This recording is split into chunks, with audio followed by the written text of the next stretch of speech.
Ils t'ont toujours dit de faire attention aux souvenirs, car certains ne t'appartiennent pas. Tu es tombé sur une boîte de vieilles photos familiales chez ta grand-mère. Des clichés sépia, datant des années 30, des visages inconnus, des paysages oubliés.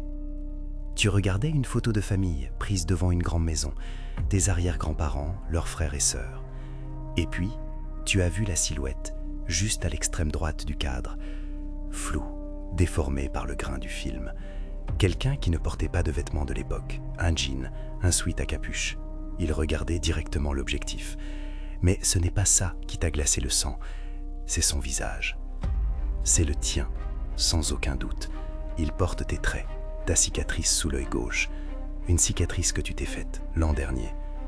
Tu as vérifié la date de la photo, 1935, c'est impossible. Tu as comparé avec d'autres photos de toi, la ressemblance est troublante, au-delà de la simple génétique. Ce n'est pas ton ancêtre, c'est toi, piégé dans une époque qui n'est pas la tienne. Tu as cherché dans les archives de la maison, personne ne parle d'un intrus ce jour-là. Mais dans le coin de la photo, une main semble s'étendre vers toi, une main qui n'est pas celle de la personne en jean. Si cette idée de voyage temporel forcé te paralyse, appuie sur le bouton j'aime et abonne-toi pour la suite, car la photo suivante montre cette même silhouette. Mais cette fois, elle est au centre du cliché et elle ne regarde plus l'objectif. Elle te regarde toi, dans ta propre chambre. À quoi sert d'avoir survécu autant si tu es déjà une erreur ?